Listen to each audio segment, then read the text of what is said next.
कम से कम 10 से 15 गाँवों की संगत में आना जाना था। तो ये जो मान बढ़ाई मिली हुई थी ना, इसको छोड़ के और दूसरे गुरु का ज्ञान ग्रहण करना, ये जर्नी मेरे लिए इतनी आसान नहीं थी। आप कमेटी के सदस्य रहे हैं 13 जी। विचारधारा में ये शामिल नहीं है कि भाई आप मुझे भी गुरु बनाओ, या उनकी विचारधारा में ये शामिल है कि किसी को भी गुरु बनाओ, किसी को बना लो।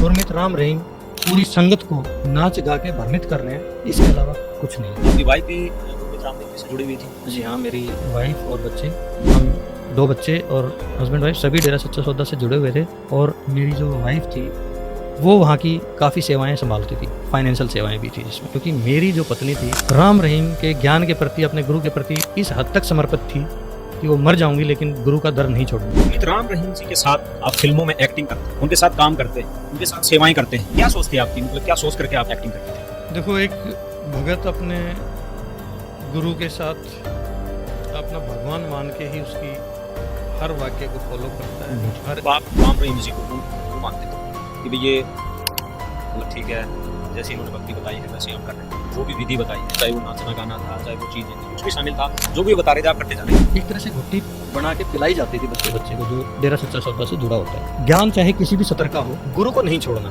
तो मैंने एक पर्ची लिख के क्वेश्चन किया था कि हम काल के जाल में कैसे फंसे। एक ही जवाब दिया कि बेटा, भगवान की मर्जी थी, उन्होंने हमें मेला देखने के लिए भेजा था और उस मेले को देख के हम इतने मगन हो गए कि हम यहीं पे रह गए। ये उनका आध्यात्मिक जवाब था। कैसे जज करें कि जो मंत्र गुरमीत राम रहीम जी देते हैं वो सही है, या संत रामपाल जी महाराज जी देते हैं तो वो सही है? सुनील जी, ठीक वैसी ही भिन्नता है जैसे सूर्य और चंद्रमा। संत रामपाल जी महाराज की जो सत्संग मैंने 98 वाले सुने, उसके बाद मेरी अंतरात्मा को यह आभास हुआ कि इस पूरी पृथ्वी पे आज के दिन अगर पूर्ण गुरु हैं तो संत रामपाल जी महाराज हैं। इनके अलावा दूसरा कोई गुरु ना तो है और ना ही किसी के पास ऐसे मंत्र है। जब मैंने परमात्मा का, संत रामपाल जी महाराज का रोज तक सत्संग एक पूरा सुना, उसके बाद मेरा मन नहीं हुआ कि मैं सत्संग सुनना बंद कर दूं।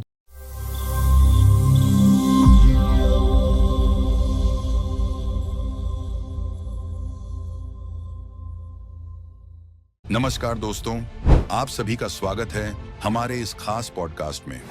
आज हम आपको एक ऐसी प्रेरणादायक कहानी सुनाने जा रहे हैं जो न सिर्फ आत्मा की गहराइयों को छूती है, बल्कि जीवन में होने वाले अद्वितीय बदलावों की बात करती है। यह कहानी है बसंत दास जी की, जो न केवल बाबा राम रहीम के अनुयायी थे, बल्कि डेरा सच्चा सौदा में एक प्रमुख कमेटी सेवादार के रूप में कार्यरत थे। मुख्य सेवादार होते हुए आखिर ऐसा क्या हुआ कि उन्होंने एक झटके में बाबा राम रहीम को छोड़कर संत रामपाल जी महाराज की शरण ग्रहण कर ली।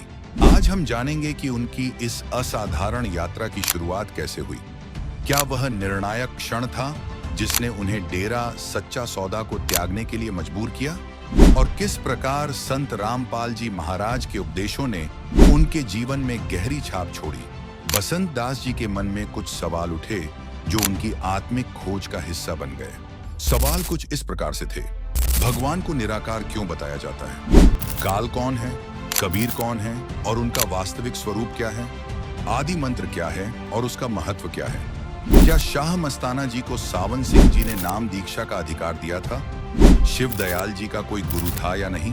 क्यों कहा जाता है कि शिव दयाल जी भूत बने और वह हुक्का क्यों पीते थे? बाबा राम रहीम का फिल्में बनाना और लड़कियों के साथ नाचने का क्या औचित्य है? सतलोक और सतनाम का असली अर्थ क्या है? हम इन गहन सवालों के जवाब बसंत दास जी की यात्रा के अनुभवों से जानेंगे और इस विशेष पॉडकास्ट में उनकी आत्मिक यात्रा के रहस्यों को समझेंगे।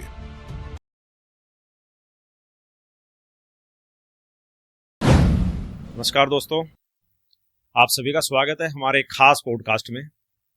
आज हमारे साथ हैं बसंत जी, जो डेरा सच्चा सौदा से 12 साल से जुड़े थे, बाबा राम रहीम जी के शिष्य थे। आज संत रामपाल जी महाराज जी के अनुयायी हैं। राज्य स्तर पर और जिला स्तर पर इन्होंने डेरा सच्चा सौदा को सेवाएं दी हैं। लंबे अरसे से लगातार गुरमीत राम रहीम जी से जुड़े थे, लेकिन जब संत रामपाल जी से नाम दीक्षा लेते हैं तो इनका परिवार, इनकी पत्नी इनके विरोधी बन जाते हैं। गुरमीत राम रहीम जी के साथ एक्टिंग भी करते हैं, फिल्मों में काम करते हैं, लेकिन एकाएक ऐसा क्या होता है कि वो संत रामपाल जी से जुड़ने को आतुर होते हैं।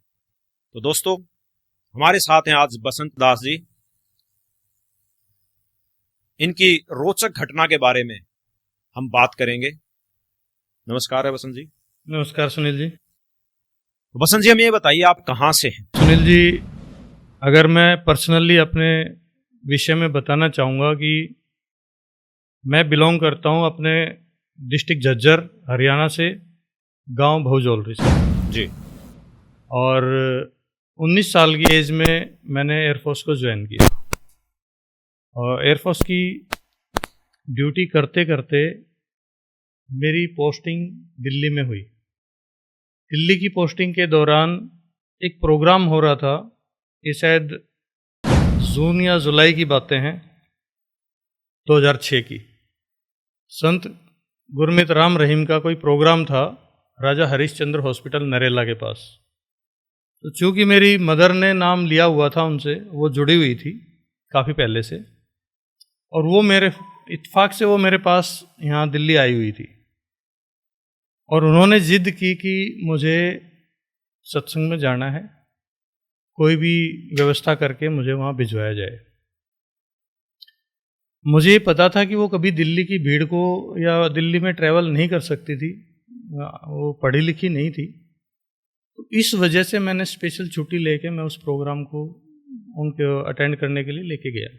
और वहाँ पे सत्संग के बाद में जो भगत नामदान लेना चाहते हैं उनको एक अलग रो में बैठा दिया जाता है और उसी रो में ये कह के कि आपकी पत्नी यहाँ बैठी है, आप यहाँ बैठ जाओ, मेरे को भी बैठा दिया जाता है। और मुझे कब नाम दे दिया, कब मैंने नाम ले लिया, मुझे सच में इसका पता भी नहीं चला।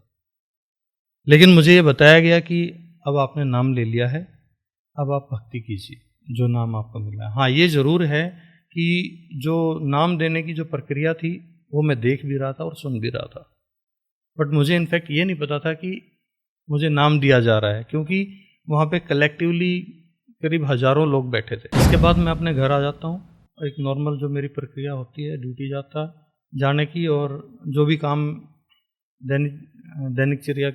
दिनचर्या के होते हैं वो मैं कंप्लीट करता था। समय बीतता रहता है, उसके बाद हमारी पोस्टिंग बॉम्बे हो जाती है। फिर वहाँ पे मेरी मिसेज और बच्चे कहने लगते हैं, क्योंकि हमने सभी ने नाम ले लिया था, बच्चों ने भी नाम लिया था, वो कहते हैं कि यहाँ पे कोई डेरा होगा, उसके बारे में पता करो, हमें सत्संग सुनना है, सत्संग के लिए जाएंगे। अब दाएं बाएं से पता करने के बाद पता चला कि लोनावाला खंडाला के पास में एक आश्रम है गुरमीत राम रहीम का। तो हमने हर संडे वहाँ जाना शुरू किया, बाइक से हम जाते थे, और जहाँ मैं रहता था वहाँ से ये डिस्टेंस थी करीब 45 से 50 किलोमीटर। हर संडे वहाँ जाते थे, सेवा भी करते थे बर्तन वगैरह की या भंडारा बनवाने में, और सत्संग भी सुनते थे और वापस आ जाते थे।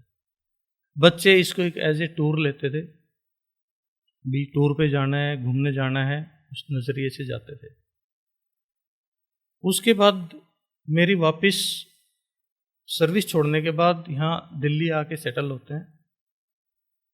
अपने काम के लिए रिटायर होने के बाद मैं भिवाड़ी धारूहेड़ा शिफ्ट हो जाता हूँ फैमिली के साथ। आप राम रहीम जी से 2004 में जुड़ते हैं? मैं राम रहीम से 2006 में जुड़ा था। 2010 में मैंने सर्विस को छोड़ के रिटायर लेके और मैं परमानेंट सेटल होने के लिए अपने होम टाउन आ गया, भिवाड़ी। नहीं, home town in the sense बच्चों का एडमिशन मैंने गुड़गांव करवाया, तो गुड़गांव ही रहा इनिशियल फेज में 1 साल। उसके बाद कुछ काम धंधे को लेके मैं भिवाड़ी शिफ्ट हो गया। उसके बाद भिवाड़ी गए? हाँ जी जी। तो 2011 से मैं भिवाड़ी में ही रह रहा था। 2006 से लेकर के 2017 तक आप डॉक्टर गुरमीत राम रहीम जी के शिष्य आप रहे? जी। उसमें आपकी जर्नी में ये भी रहा कि आप वहाँ के जिला स्तरीय सेवादार रहे, जिसको वहाँ पे भंगीदास भी बोला जाता है? जी नहीं, मैं थोड़ा सा वहाँ की स्ट्रक्चर के बारे में बताना चाहूँगा। जो एक एरिया या गांव गांव से रिलेटेड जो भगत हैं या जो जुड़े हुए थे, हम वहाँ पे भाई जी करके बोलते थे, संबोधन भाई जी का रहता था। तो उनका जो भी प्रोग्राम व्यवस्थित करते हैं, सत्संग से लेके कुछ सामान लाना है या लेके जाना है या कोई सुविधा प्रोवाइड करनी है, तो वो जो एक प्रमुख बनता था उसको भंगीदास बोलते थे उस पर्टिकुलर गांव की संगत के लिए। और अगर स्टेट लेवल पे बात की जाए तो वहाँ पे ब्लॉक्स बने हुए थे, जैसे नगर कमेटी होती है तो उसको ब्लॉक बताता है, उसका फिर ब्लॉक का एक प्रमुख होता था, उसको ब्लॉक भंगीदास बोलते थे। ऐसे ही फिर पूरे एक डिस्ट्रिक्ट में अगर मान लो 4 या 5 ब्लॉक बनते हैं तो उन 5 ब्लॉक के ऊपर एक और जिम्मेवार होता था, उसको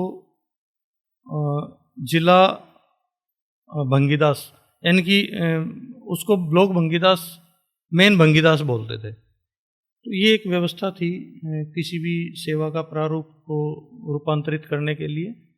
तो उसमें फिर एक डिस्ट्रिक्ट के अंदर 7 मेंबर की एक अलग कमेटी होती थी, तो मैं उस 7 मेंबर की कमेटी का एक हिस्सा था। ठीक है, आप कमेटी के जो कि तमाम भंगीदास के ऊपर अपना कोई भी जो मैसेज आता था या मैसेज पहुंचाना होता था ऊपर, वो कार्यभार संभालता। ठीक है, तो आप कमेटी के सदस्य रहे हैं डेरा सच्चा सौदा के। जी। बसंत जी, हमें ये बताइए, संत रामपाल जी की शरण में आप कैसे आए? आपका क्वेश्चन बहुत अच्छा है सुनील जी। इस चर्चा में अगर मैं संत रामपाल जी महाराज के बारे में आपको कुछ बताऊं, उससे पहले डायरेक्ट अगर मैं बताऊंगा तो आप लिंक नहीं कर पाएंगे कुछ चीज़ों का। तो मैं कुछ चीज़ें, कुछ इंसिडेंट्स जो मेरे लाइफ में हुए वो मैं आपको एक्सप्लेन करूंगा तो शायद मेरे लिए आसान हो जाएगा। बिल्कुल, क्योंकि है ना दर्शक, आज हमारी इस पॉडकास्ट का जो मोटो है वो ये है कि हम दर्शकों को बताना चाहते हैं कि क्यों आज राम रहीम जी के शिष्य, डेरा सच्चा सौदा के शिष्य संत रामपाल जी से जुड़ रहे हैं। ऐसी क्या बात है संत रामपाल जी में जो आज राम रहीम जी को छोड़ करके हजारों की संख्या में संत रामपाल जी से जुड़ रहे हैं?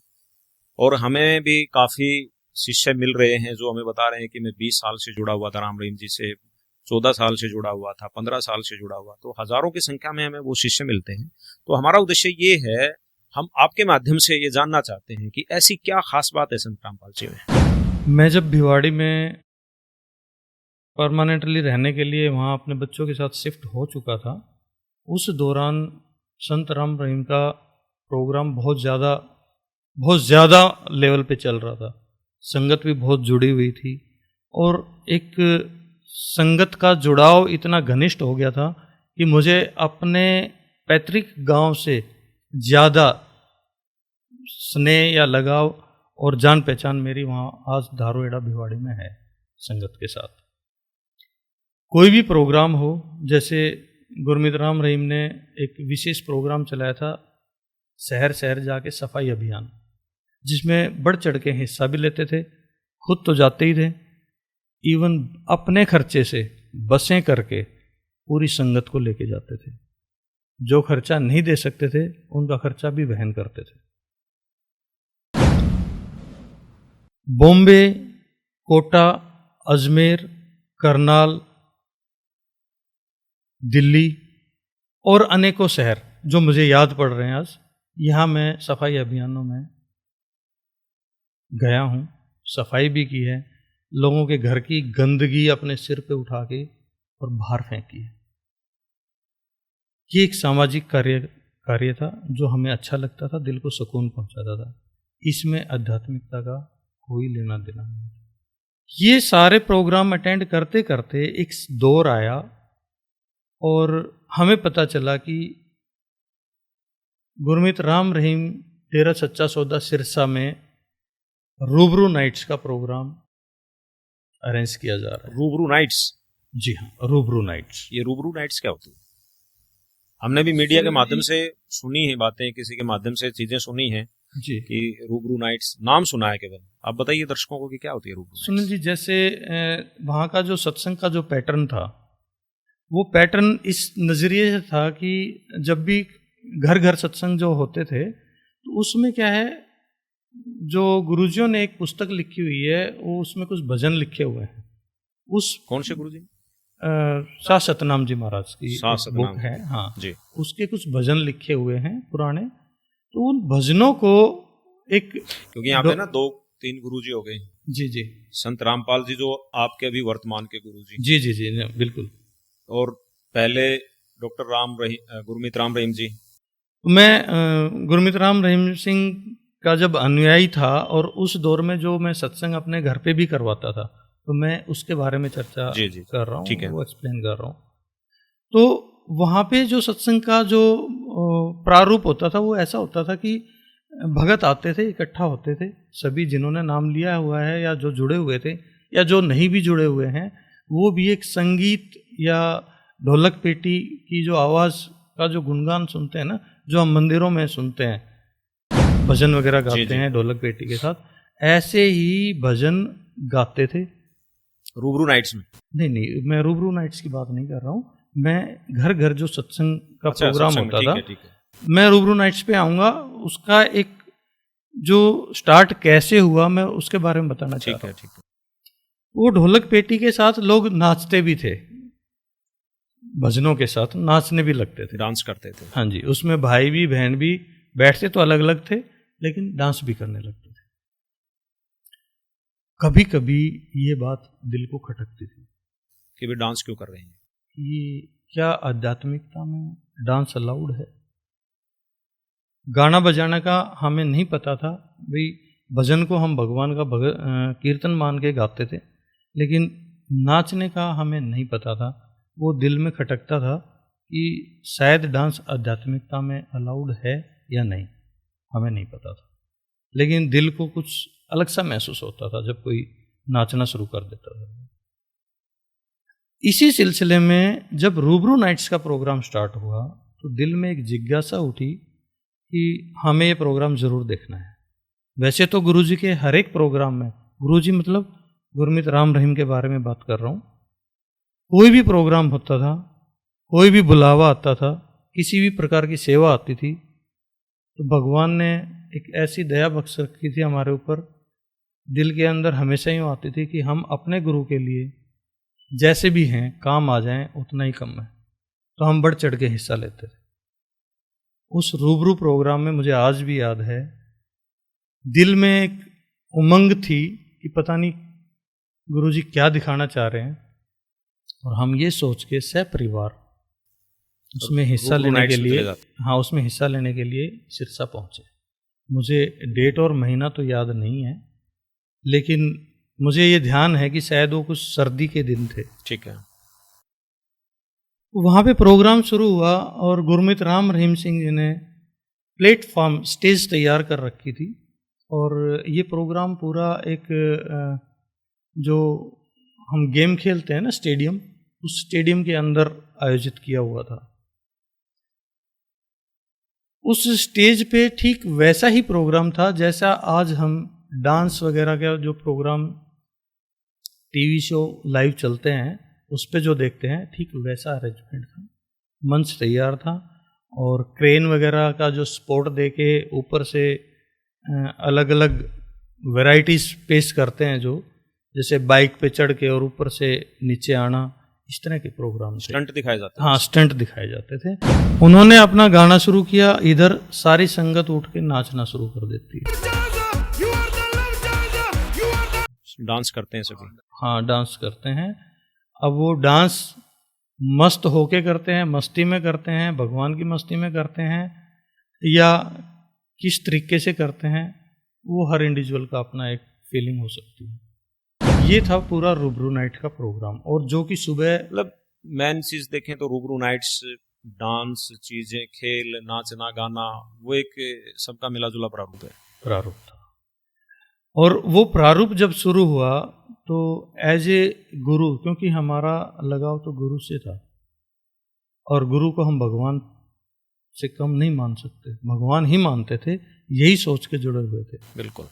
और भगवान जो भी करेगा ना, वो उसके अनुयायी को एक अनुपम कला के नजरिए से देखेगा और वो मुक्त होगा। अब आप राम रहीम जी को पूर्ण गुरु मानते थे कि भाई ये सही है, मतलब ठीक है, जैसी इन्होंने भक्ति बताई है वैसे आप कर रहे थे, जो जी। भी विधि बताई है, चाहे वो नाचना गाना था, चाहे वो चीजें थी, कुछ भी शामिल था, जो भी वो बता रहे थे आप करते जा रहे थे। जी। उसके बाद रूबरू नाइट्स का प्रोग्राम रेगुलर कंडक्ट किया जा रहा था। कितने दिन में होते थे ये रूबरू नाइट्स प्रोग्राम?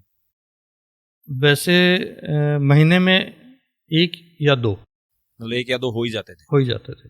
हाँ, फोर्टनाइटली प्रोग्राम होते थे। बसंत जी, आप संत रामपाल जी की शरण में कैसे आए? सुनील जी, जब मैं डेरा सच्चा सौदा से जुड़ा हुआ था और भिवाड़ी शिफ्ट हो चुका था, तो मेरे ही अपार्टमेंट के बिल्डिंग में, मेरी सेम बिल्डिंग में एक फ्लैट में एक मेरे मित्र रहते थे, जो पेशे से डॉक्टर हैं, डेंटिस्ट हैं, डॉक्टर मंजीत। वो संत रामपाल जी महाराज से जुड़े हुए थे पहले से, और अक्सर कोई भी मेरे घर में प्रोग्राम होता था तो मैं उनको इनवाइट करता था। वो कभी मुझे ध्यान नहीं, कभी आ भी जाते थे, कभी नहीं भी आते थे, लेकिन वो मेरे से एक चर्चा अवश्य करते थे कि आप ज़्यादा से ज़्यादा सत्संग सुना करो, और जब सत्संग आप सुनते हो उसके बाद फिर हम बैठ के चर्चा करेंगे। और उनकी जो क्वेश्चनिंग मेरे से होती थी, मैं उसका कोई भी जवाब दे ही नहीं पाता। इनफैक्ट क्या क्वेश्चन करते थे वो? उनका पहला क्वेश्चन ये होता था कि हम काल के जाल में कैसे आए, या हम इस 21 ब्रह्मांड के जो काल का दायरा है इसमें कैसे फंसे। ये उनका बहुत प्राइमरी क्वेश्चन होता था, जिसका मेरे पास कोई जवाब नहीं होता था। एक बार हम 3 दोस्त थे, वो बैठे हुए थे, तो ऐसे ही चर्चा चल रही थी। उन्होंने मेरे से ये कहा कि चलो आओ ज्ञान चर्चा करते हैं, डॉक्टर साहब ने। अब मुझे ऐसा लगा कि ये जो शब्द बोल रहे हैं कि ज्ञान चर्चा करते हैं, ये विषय हमारा चर्चा करने का है ही नहीं। इसको तो सिर्फ गुरु ही चर्चा कर सकते हैं। हमें एज ए सेवक या as a Das, as a भगत हम चर्चा कर ही नहीं सकते किसी भगवान के बारे में। ये हमारे माइंड में बैठा हुआ था। ऑफ कोर्स मेरे ही नहीं, जितने भी श्रद्धालु दूसरे डेरों से जुड़े हुए हैं, आज मैं संत रामपाल जी महाराज का शिष्य हूँ, उससे पहले हमारी सोच ये थी कि अपने गुरु या गुरु के समान कोई वार्ता हम कर ही नहीं सकते, या हमें करनी ही नहीं चाहिए। लेकिन आज महसूस होता है कि हमें नॉलेज ही नहीं थी, तो हम चर्चा करेंगे किस विषय पे। और यही चीज वो मेरे जो मित्र थे, वो बार बार इस चीज को ट्रिगर करते थे कि आपको पता तो होना चाहिए कि आप सत्संग सुनते हो तो सत्संग में होता क्या है। बिल्कुल। नॉर्मली जो गुरमीत राम रहीम सिंह के जो सत्संग होते थे, वो समाज कल्याण के ऊपर होते थे, नशों को प्रतिशोध करने के लिए होते थे, नशों को रोकने के लिए होते थे, जो सामाजिक सुधार होते थे, उसी पे ज्यादा फोकस सत्संग में होता था। अपनी ज्यादातर बातें रखते हैं राम रहीम जी, वो ये बताते सामाजिकता के ऊपर रखते हैं, सामाजिकता के ऊपर रखते थे। आध्यात्मिकता से उन सत्संगों का बहुत कम विषय होता था जो आध्यात्मिक दृष्टि से बताते थे जी। तो मैं उनका जवाब नहीं दे पाता था, और वो जवाब ना देने की वजह से हम एक ही बात कहते थे कि हम दोस्त हैं, आप अपने गुरु को सुमरण करो जो आपको नाम दिया हुआ है, और हमें अपने गुरु का नाम सुमरण करने दो। बिल्कुल। अच्छा। वो इस बात पे हंसते भी थे कि भाई आप क्या नाम सुमरण करते हो। मैंने कहा वो हम बता नहीं सकते, ये गुरु की मर्यादा से बाहर है।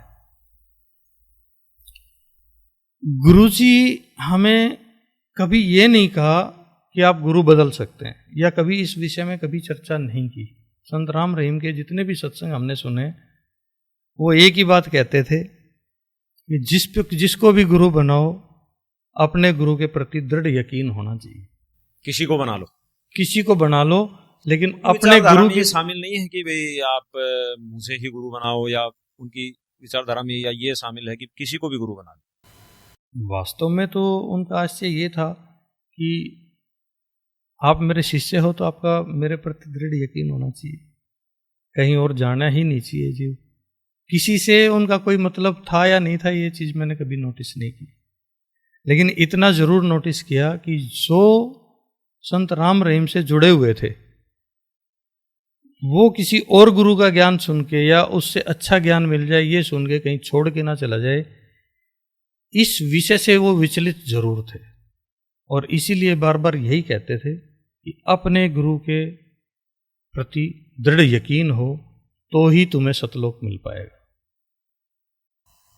तो डर रहता था मन में कि भी किसी दूसरे गुरु को सुनना ही नहीं है। जी हाँ, ये एक बहुत विषमता थी उनके विचारों की।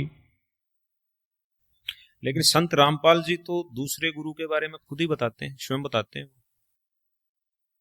देखो सुनील जी, हमने संत रामपाल जी महाराज का लिटरेचर या उनके सत्संग कभी सुनने को महत्व इसलिए नहीं दिया क्योंकि हम अपने गुरु के वचनों के अनुसार ही चलते थे और जैसा वो बताते थे सिर्फ उतना ही सुनते थे। इससे ज़्यादा हमें सुनने के लिए बोला ही नहीं जाता था और ना ही हमारी इच्छा करती थी फिर सुनने की। तो जैसे ही वो चर्चा के लिए भी बुलाते थे तो मैं डॉक्टर साहब को एक स्टेज ऐसी आ चुकी थी कि मैं उनको यही बोलता था कि आप मेरे से कभी चर्चा के विषय में बात ही नहीं करेंगे, क्योंकि ये किसी भी गुरु की एक तरह से बुराई करने की बात होगी। कोई भी गुरु है अगर वो आध्यात्मिक आपको ज्ञान दे रहा है या आप किसी गुरु से जुड़े हुए हैं तो मेरी अंतरात्मा या मेरा भी मानना उस टाइम यही था कि आप अपने गुरु के प्रति समर्पित रहो। दुनिया में हजारों गुरु हैं। 2014 में बरवाला कांड हुआ और उस प्रकरण के दौरान जो भी घटनाएं हो रही थी हम टीवी पे हर घटना को बड़ी क्लोजली मॉनिटर कर रहे थे। उसमें सिर्फ और सिर्फ हमारा इंटरेस्ट यही था कि डॉक्टर साहब मेरे मित्र थे और वो अपने गुरु से मिलने के लिए उस घटना स्थल पे मौजूद थे और हमें जो टीवी के माध्यम से पता चल रहा था वहाँ पे काफ़ी असामान्य स्थिति थी। आंसू गैस के गोले भी छोड़े गए थे, कुछ अनुचित घटनाएं भी हुई थी जो हमें महसूस हो रही थी। तो हम ये सोच रहे थे कि शायद इनके गुरु की कुछ गलतियां हैं जिसकी वजह से ये घटना घटित हो रही है। डॉक्टर मंजीत ने कितनी बार समझाया कि मीडिया जो दिखा रहा है वो हकीकत नहीं है, प्रशासन जो बता रहा है वो सच्चाई नहीं है, लेकिन हमने कभी उस पर यकीन नहीं किया। समय बीतता गया। शायद 2-3 साल बाद ये पंचकुला कांड हो जाता है। पंचकुला कांड होने से पहले की प्रक्रिया मैं थोड़ा सा बताना चाहूँगा। चूँकि मैं एक जिला स्तर पे मेंबर था सपोर्टिंग कमेटी का, तो हमारे पास कोई भी इंफॉर्मेशन आती थी तो हमें सबसे पहले बताया जाता था और वही इंफॉर्मेशन हम संगत तक पहुंचाते थे। सुनील जी, उस चीज़ का जो इम्पैक्ट था वो हमारे माइंड पे बहुत ज़्यादा पड़ा। क्योंकि 2014 का जो प्रकरण हुआ था उसको हम लाइव टीवी पे देख रहे थे। संत रामपाल जी महाराज का जो प्रकरण हुआ था, हाँ जी जी, उसको हम लाइव टीवी पे मॉनिटर कर रहे थे।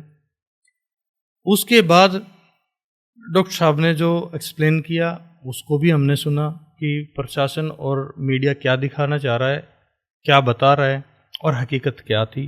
उन्होंने हमें कन्विंस करने की खूब कोशिश की। मंजीत जी आपको ये बता रहे थे कि भाई 2014 में जो प्रकरण हुआ संत रामपाल जी के साथ वो झूठा था, मतलब गलत तरीके से सारी चीजें वे संत रामपाल जी और उनके शिष्यों का उसमें रति भर भी दोष नहीं था। जी, उन्होंने आपको समझा रहे थे। और मीडिया ने जो अफवाहें फैला रखी थी वो आपको इसके बारे में समय समय पर बताते रहते थे। जी बिल्कुल, उन्होंने फैक्ट्स बताए वहाँ पे कि स्टार्टिंग कैसे घेराव किया, प्रशासन ने क्या इल्जामात लगा के, उनका मोटिव क्या था कि वहाँ से संत रामपाल जी महाराज को कैसे भी करके अरेस्ट करना है, बदनाम करना है, सारी संगत को बदनाम करना है। जबकि चूँकि हम किसी दूसरे गुरु से जुड़े हुए थे तो हम अपने गुरु को ही सर्वोपरि मानते थे। लेकिन जब पंचकुला कांड हुआ उस दिन मुझे एहसास हुआ कि संत रामपाल जी महाराज और उसके शिष्य बिल्कुल सही थे। शायद मैं ही गलत था जो मीडिया और प्रशासन को ही ठीक समझता था। ठीक इसलिए समझता था कि मेरे गुरु का हर समय, हर प्रोग्राम, हर स्थिति में प्रशासन और मीडिया सदैव साथ देते थे। शायद हमें इसलिए अच्छा लगता था कि प्रशासन और मीडिया कभी गलत हो ही नहीं सकते। कि मैंने उस टाइम बहुत मजाक उड़ाया संत रामपाल जी महाराज और डॉक्टर साहब का, उनके शिष्य होने के नाते। तो मेरे दिमाग में एक विचार आया, तो क्यों ना संत रामपाल जी महाराज के सत्संग सुने जाए। क्योंकि मैं एक्स सर्विसमैन हूँ तो हेल्थ के प्रति थोड़ा कोशिश रहता था। शाम को मैं डेली पार्क जाता था, लेकिन गुरुजी का अगर मेरे घर में मैं नाम भी ले देता था तो मेरी वाइफ बहुत नफरत करती थी। वो संत रामपाल जी महाराज का नाम भी बर्दाश्त नहीं कर सकती थी। आपकी वाइफ भी गुरमीत रामरेम जी से जुड़ी हुई थी? जी हाँ, मेरी वाइफ और बच्चे, हम 2 बच्चे और सभी डेरा हस्बैंड वाइफ सभी डेरा सच्चा सौदा से जुड़े हुए थे। और मेरी जो वाइफ थी वो वहाँ की काफ़ी सेवाएं संभालती थी, डिस्ट्रिक्ट स्तर की। जी। फाइनेंशियल सेवाएं भी थी। ठीक है। तो मैंने एक बार डॉक्टर साहब ने मेरे को है ना कुछ ऑडियो सत्संग संत रामपाल जी महाराज के शेयर किए थे, जो मेरे लैपटॉप में रखे हुए थे सेफ। तो मैंने वही सत्संग वापस अपने मोबाइल में ट्रांसफ़र किए, ऑडियो थे जो। और मैं शाम को जब पार्क जाता था तो मेरा जो नॉर्मल पार्क का टाइम होता था वो 1 से सवा घंटे का होता था। और उस दौरान चूंकि मेरे पास कोई काम नहीं था, मैं बिल्कुल फ्री था, तो मैं 4-4 घंटे के बाद घर आता था। जब मैंने परमात्मा का, संत रामपाल जी महाराज का रोहतक सत्संग एक पूरा सुना, उसके बाद मेरा मन नहीं हुआ कि मैं सत्संग सुनना बंद कर दूं। रोहतक सत्संग कौन सा? 98 का कोई अच्छा प्रोग्राम सत्संग है, रोहतक और जींद और रोहतक, हाँ, जो कि ऑडियो में आज भी अवेलेबल है। जी। वो सत्संग मैंने स्टार्टिंग फ्रॉम बिगिनिंग फर्स्ट से लेके, और शायद 29 या 30 सत्संग है, और एक एवरेज जो टाइमिंग है वो 1.5 से 2 घंटे का एक सत्संग है। वो मैंने कंप्लीट किए दोनों, 10 से 15 दिन में मैंने सुन लिए। और इसी दौरान मेरी मिसिज को काफ़ी शंका होने लगी थी कि ये क्या सुनना शुरू कर दिया। और मेरी एक आदत है, मैं किसी लिटरेचर को अगर सुनने लगता हूँ तो बहुत गहराई से सुनता हूँ और बिल्कुल एकाग्रचित होकर सुनता हूँ। मैं फिर किसी और काम को प्रायोरिटी नहीं देता। और ये मेरा नेगेटिव पॉइंट भी है और मेरे लिए पॉजिटिव भी है। मैंने परमात्मा के रोहतक और जींद सत्संग, जो कि करीब करीब 60 या 61 सत्संग होते हैं, वो 10 से 15 दिन के अंदर सीरियली सुना। और सीरियली सुनने से मुझे एक फ़ायदा ये हुआ कि मेरे मन में और अंतरात्मा में बिल्कुल भी ये रत्ती भर भी कोई संचय नहीं रहा कि भगवान कौन है, ज्ञान कौन सा होना चाहिए था, मुझे किसको गुरु बनाना चाहिए था, और मैं कितना पीछे रह गया। ये उस दिन मेरे को एहसास होना शुरू हुआ। जब ये दोनों सत्संग मैंने कंप्लीट कर लिए, मैं उसी शाम को बहाना बना के अपनी मिसेस को ये कह के गया कि मैं भिवाड़ी जा रहा हूँ फ्लैट को संभालने के लिए, क्योंकि मेरा फ्लैट भिवाड़ी में था, वो रेंट पे दे रखा। ठीक है। वो खाली करवा चुका था मैं 1-2 महीने से। तो मैं ये कह के कि मैं अपने फ्लैट को संभालने के लिए भिवाड़ी जा रहा हूँ, जबकि मेरा मेन उद्देश्य ये था कि मैं डॉक्टर साहब को बुलाऊं और उनसे पूछूं कि गुरुजी तो जेल में है, फिर मैं नाम कैसे ले सकता हूँ। ये सोच के मैं भिवाड़ी आया। मैंने डॉक्टर साहब को फ़ोन किया कि भाई मैं आज शाम को यहीं पे हूँ। तो हम दोनों ने खाना भी इकट्ठा खाया। फिर मैंने उनको खाना खाते खाते एक शब्द, एक वाक्य कहा कि डॉक्टर साहब ये बताओ, आपके गुरुजी तो जेल में हैं, फिर आप नाम कैसे दिलवाते हो? तो उन्होंने कहा कि गुरुजी तो जब बाहर थे तब भी नाम इलेक्ट्रॉनिक मीडिया के माध्यम से दिया जाता था, चिप के थ्रू, टीवी के माध्यम से नाम दिया जाता है, आज भी वैसे ही चल रहा है। तो मैंने कहा अब कहाँ नाम देते हो? तो उन्होंने कहा कि रेवाड़ी में नाम देने की प्रक्रिया है, रेवाड़ी में नाम मिल सकता है। मैंने फिर अचानक कहा कि मुझे नाम लेना है, तो उन्होंने मेरा मजाक बनाया। मैं लिटरली सच कह रहा हूँ। कितने साल से पीछे थे कि भी आप संत रामपाल जी से जुड़े? वो 2011 से मेरे मित्र थे, जब हम एक ही सोसाइटी में रहते थे, साथ ही शाम को खाना खाने के बाद घूमते थे, तो चर्चा भी करते थे। लेकिन मैं उनको ये कह के चर्चा बंद कर देता था कि आप अपने गुरु को प्रायोरिटी दो, मैं अपने गुरु का स्मरण करता हूँ, आप कभी इस चीज़ को आड़े मत लेके हो। ठीक है।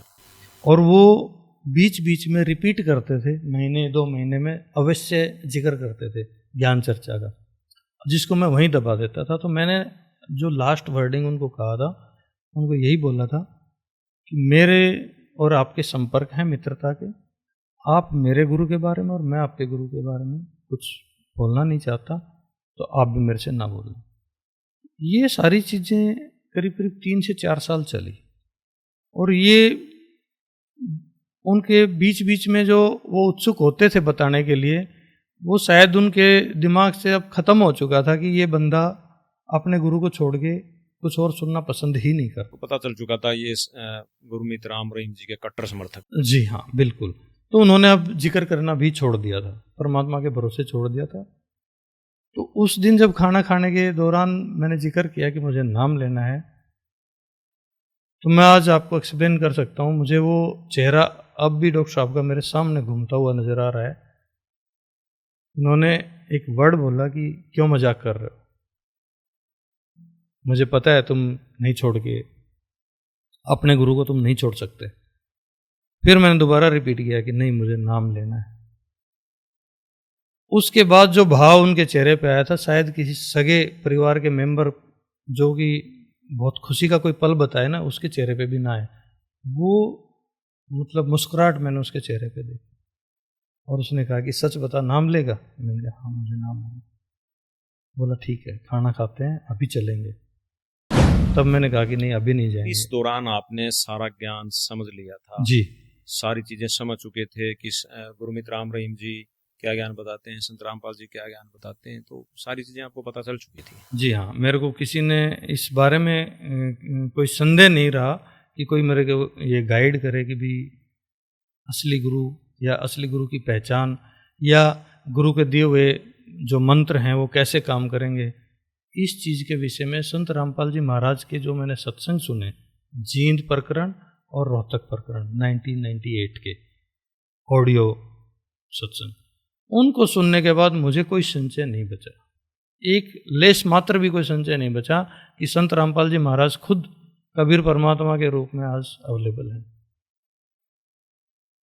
और यही सोच के मैं सीधा भिवाड़ी गया, बगैर अपने परिवार को बताए हुए, क्योंकि अगर ये जिक्र मैं अपने परिवार के बीच करता तो मुझे किसी भी हालत में नाम लेने के लिए नहीं जाने देते, और घर में क्लेश होता वो अलग। नाम दीक्षा कहाँ पर मिलती है? जी, मैंने नाम दीक्षा भी दिल्ली में रहते हुए, मैं उस टाइम दिल्ली में रह रहा था, लेकिन मैंने नाम लेने के लिए रेवाड़ी जाना पड़ा। रेवाड़ी से आपने नाम दीक्षा ली? जी, प्रथम मंत्र मुझे वहाँ से रेवाड़ी नामदान केंद्र से मिला। जब आप गुरमीत राम रहीम जी को छोड़ देते हैं और संत रामपाल जी से नाम दीक्षा ले लेते हैं, तो उसके बाद आपके परिवार में क्या माहौल था? क्योंकि वो सारा परिवार भी गुरमीत राम रहीम जी से जुड़ा हुआ था। आपने बहुत अहम क्वेश्चन छेड़ दिया सुनील जी, चूंकि मैं एक वहाँ पे जिम्मेवार था, वहाँ पे मतलब मेरा डेरा सच्चा सौदा से, वहाँ एक जिम्मेवार पद पे थे। बिल्कुल, आप कमेटी के सदस्य थे। मान मर्यादा और संगत के बीच एक विशेष लगाव था। कम से कम 10 से 15 गांवों की संगत में आना जाना था। तो ये जो मान बढ़ाई मिली हुई थी ना, इसको छोड़ के और दूसरे गुरु का ज्ञान ग्रहण करना, ये जर्नी मेरे लिए इतनी आसान नहीं थी। सबसे पहला विरोध मेरा अपने परिवार में सबसे बड़ा टकराव था, क्योंकि मेरी जो पत्नी थी वो राम रहीम के ज्ञान के प्रति, अपने गुरु के प्रति इस हद तक समर्पित थी कि वो मर जाऊंगी लेकिन गुरु का दर नहीं छोड़ूंगी। उनको क्या, हमें एक वाक्य सिखाया गया था कि कुछ भी जिंदगी में कैसी भी स्थिति आ जाए, गुरु से दर बदर नहीं होना। ये एक तरह से घुट्टी बना के पिलाई जाती थी बच्चे को, जो तेरा सच्चा सौदा से जुड़ा होता है, कि गुरु से दर बदर नहीं होना। ज्ञान चाहे किसी भी सतर का हो, गुरु को नहीं छोड़ना। तो हमें तो सिर्फ यही सीख मिली हुई थी कि भी जो एक बार आपने गुरु बना लिया उसको छोड़ना ही नहीं है। वही गुरु आपको आपके आध्यात्मिक मार्ग में आपकी मुक्ति दिलाएगा। इस चीज का हमें आभास ही नहीं था, या यूं कह लो कि आज भी जो संगत दूसरे गुरु पंथों से जुड़ी हुई है उनको आज भी ये आभास नहीं है कि आप जिस गुरु से जुड़े हुए हैं उनका आध्यात्मिक दृष्टि से उनके मंत्रों का, या जो गुरु दीक्षा में जो मंत्र दिए हुए हैं उन मंत्रों का कहाँ तक पहुंचाने का आधिपत्य है। वो आपको मुक्ति दिलाएंगे या इस 84 में वापस आपको लौटना ही पड़ेगा। तो ये जो गुरु मंत्र के बारे में और जो भक्ति आध्यात्मिक यात्रा के बारे में जो संत रामपाल जी महाराज की जो सत्संग मैंने 98 वाले सुने, उसके बाद मेरी अंतरात्मा को यह आभास हुआ कि इस पूरी पृथ्वी पे आज के दिन अगर पूर्ण गुरु हैं तो संत रामपाल जी महाराज हैं। इनके अलावा दूसरा कोई गुरु ना तो है और ना ही किसी के पास ऐसे मंत्र हैं। परिवार का क्या रिएक्शन था? मैंने नाम अवश्य ले लिया था, लेकिन मैं घर में जो नियम बताए थे गुरुजियों ने, जैसे तीनों समय की आरती, वो मैं कर लेता था अपने मोबाइल में घर से बाहर जाके मोबाइल के माध्यम से। लेकिन मैं ज्योति घर में नहीं लगा सकता था, क्योंकि गुरमीत राम रहीम के साथ जब हम वहाँ पे जुड़े हुए थे, पर्टिकुलरली मैं अपनी बात कर रहा हूँ, परिवार तो वहीं से था तब तक, तो वहाँ पे कोई ज्योति लगाने का प्रावधान नहीं था। और अगर मैं अपने घर में ज्योति लगाना स्टार्ट करता हूँ तो उससे सीधा मेरी पत्नी को पता चल जाएगा कि इन्होंने कुछ गलत कर रखा है या कुछ हटके कर रहे हैं, जो कि शायद ये कहीं ऐसा तो नहीं कि नाम छोड़ रहे हो गुरमीत राम रहीम का, जो कि मैं अपने घर में दर्शाना नहीं चाहता था। मैंने कहा ये गुरुजी अपने आप दया करेंगे। ये चाह रहे थे भी घर में कोई विवाद ना हो, पता चले कि मैं संत रामपाल जी से जुड़ चुका हूँ। जी बिल्कुल। तो मैंने नाम लेने के बाद जो फॉर्म भरते हैं नामदान केंद्र पे, वो फॉर्म, प्रसाद और मंत्र कार्ड, वो सारी चीज़ें मैंने अपनी गाड़ी के डैशबोर्ड में रख दिया। ये सोच के मैं घर नहीं लेके गया कि कोई भी एक डॉक्यूमेंट्स अगर परिवार का कोई सदस्य देख लेगा तो मुझे ये कहेगा कि तुमने गुरु छोड़ के कोई और गुरु बना लिया, यानी कि तुम दरबदर हो चुके हो, तुमने अपने गुरु को छोड़ दिया, तो तुम ठीक शिष्य नहीं हो। ये मेरे घर में बाकी 3 मेंबर का मेरे प्रति एक रिएक्शन होता। तो इसको ये ना हो और घर में शांति बनी रहे, तो मैंने वो डैशबोर्ड में रख के और मैं भूल गया। मैं अपने नॉर्मल जो मेरी दिनचर्या थी, ड्यूटी जाता था, वो जाने लग गया। अचानक एक दिन मेरी मिसेस कहते हैं कि मुझे अपने मायके जाना है मम्मी से मिलने, उनकी तबीयत खराब है। तो मैंने कहा ठीक है, काफ़ी टाइम हो गया हमें भी गए हुए, तो बच्चे भी चलेंगे। तो सैटरडे संडे की छुट्टी थी, हम सभी लोगों ने प्लान किया कि मिलने चलते हैं। तो हमने अपनी गाड़ी उठाई सुबह और नेक्स्ट मॉर्निंग हम अपनी मिसेस के गांव के लिए रवाना हो गए। गुड़गांव क्रॉस ही किया था, गुड़गांव धारोड़ा के मतलब बीच में ही थे और गाड़ी की स्पीड भी अच्छी खासी थी। तो उन्होंने वो सनग्लास निकालने के लिए डैशबोर्ड खोला, और डैशबोर्ड खोलते ही सबसे पहले उनके हाथ में जो मैंने मंत्र लिए थे, फॉर्म भरा था, वो उनके हाथ में आ गया। और उन्होंने जैसे ही उसमें मेरा नाम पढ़ा, बसंत दास और संत रामपाल जी की पुस्तकें, हाँ, संत रामपाल जी महाराज की जो मंत्र कार्ड मिले, प्रसाद रखा था और रक्षा सूत्र रखा था। इवन मैंने रक्षा सूत्र भी नहीं बांधा था, वो भी उसी में रखा था। और वो उनको मुझे ऐसा प्रतीत हुआ कि उनके ऊपर जैसे काल का एक अचानक अटैक पड़ा, और उस दौरान उन्होंने मेरी चलती हुई जो गाड़ी का जो स्टेयरिंग था ना, पहले उन्होंने मेरी गर्दन पे यहाँ से एकदम ऐसे नोच लिया बुरी तरह से, और उसके बाद पूरा स्टेयरिंग को गाड़ी में ड्राइव कर रहा था। हाँ जी, मैं ड्राइव कर रहा था। चलती गाड़ी में मेरे को भयंकर तरीके से नोचा पूरे चेहरे पे ऐसे, और स्टेयरिंग को पूरा ऐसे टिल्ट कर दिया, मतलब क्या बताऊं, मैं पूरा पकड़ के ऐसे टिल्ट कर दिया।